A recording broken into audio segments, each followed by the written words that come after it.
last week's. Okay, I did. She said her 13th. All right, I'm back. How you all doing? My name is Chantel Roberts, and I'm a resident of Muskogee County. I am a former educator. I have lived in this town since I was a baby. I am a product of this community. I went to elementary here, I went to middle school here, high school here. I went off to Fort Valley State University where I obtained my degree, and I came back here and I became an educator here. What I can tell each and every single last one of you, what you don't know is that you all, I'm gonna just go ahead and say it, you're outdated. You're outdated and you're outweighted. And what I mean by you're outdated and you're outweighted is you're outdated on what it is to be a teenager in today's society. You're outweighted on the weight of the shoulders of the kids who are in today's society. I listened to the police chief today, and the thing that he said to me that disturbed me the most was he kept screaming, guns, guns, guns, guns. Well, let me tell you something, police chief. I worked in a school where students, most of them, majority of them, do not walk in a building with guns. Because why? We have detectors for that, for guns. If we want to talk about why our kids are the way they are, let's talk about the lack of the education that our kids are now receiving. You all are wondering why our kids are the way that they are? It is because you all, who happen to be the future, who paved the way, lost the way. You didn't pave a straight and narrow road. You didn't pave a road that was easy for them to walk down. You paved the road that was crooked, and it is a road that has been trying to be straightened for years and years and years, even before you even sat in the seats that you sit in to this very day. What I want you all to know is when it comes to this curfew, you all are wrong. Because I would like to know, everybody's talking about the issue, the issue, the issue. One thing my professor, Dr. Conte, taught me was, Ms. Roberts, as a teacher, no parent wants to hear how horrible their child was all day long. Is there not one good thing that the child did that you can tell a parent before you lay it into them just how horrible of a day that they had? No one came here with any solutions to the problems that our youth is having. All you all are talking about is where they gather. Well, I'd like to let you know, just where do you want the kids to go? I would tell you, Hollywood Connection was a thing when I was there, but you know what? I lived all the way over near Victory Drive and Benny Hills. That meant my mama had to drive a whole 15, 20 minutes to get me to Hollywood Connection. I want to know which one of you all has provided transportation for these kids to get to these places. Not a single one of you. You sat there and you put a lunch out there. Well, who can afford it? What about the single parent mom who's working 2, 3 jobs to make sure she can take care of her kids? I just want to know, what have you really put in place? You got all these problems, but not one of you come with a real solution for the kids. I tell you, if you want to know what it is that is good for the youth, how about you all have a whole meeting in the forum with them, ask them what they want, ask them what they need, because you are lacking.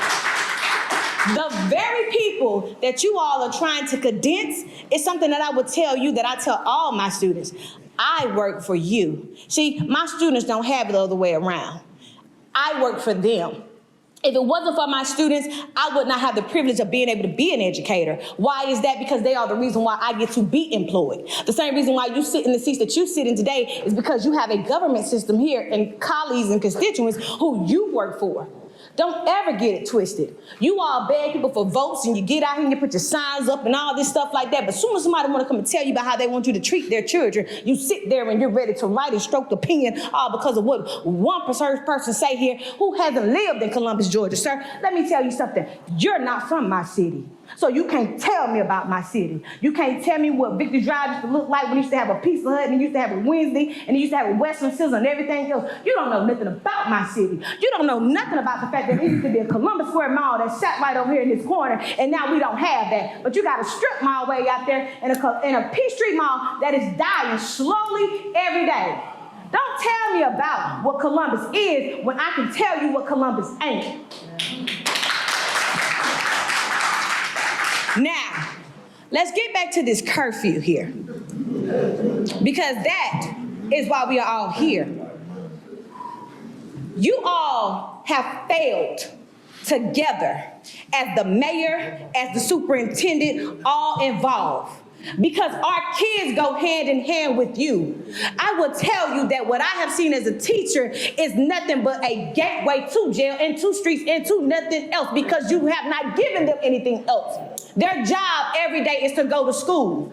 You criticize them in what they wear, you criticize them how they come, but you all do not have it all the same. Kids who are at Columbus High School are allowed to go to school with Stanley Cups, but kids who are at Spencer High School are not. Kids who are at Spencer High School are not allowed to wear fatigue pants, but a kid over at Columbus High School can do whatever they want.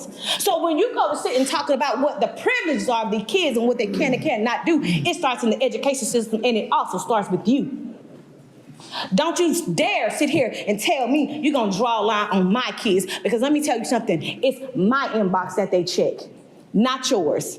It's me that they call, not you. And when that mama's at work and she ain't got nobody else to look after her child, I'm the one that they come to. I had a student that was homeless. She was stuck all the way in Montgomery. I got her 4 bus tickets to get here just to get her back to her family. You don't know what these children are going through.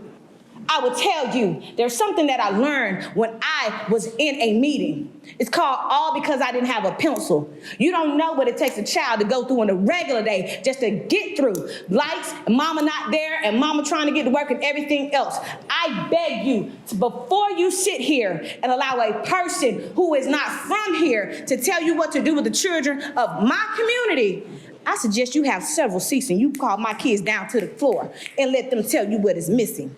Because you don't let them go to the Civic Center. You don't want them out there at the private property. You don't want them out there at the cookout. Just tell me, where the hell you want them to hang out? Where do you want them to go?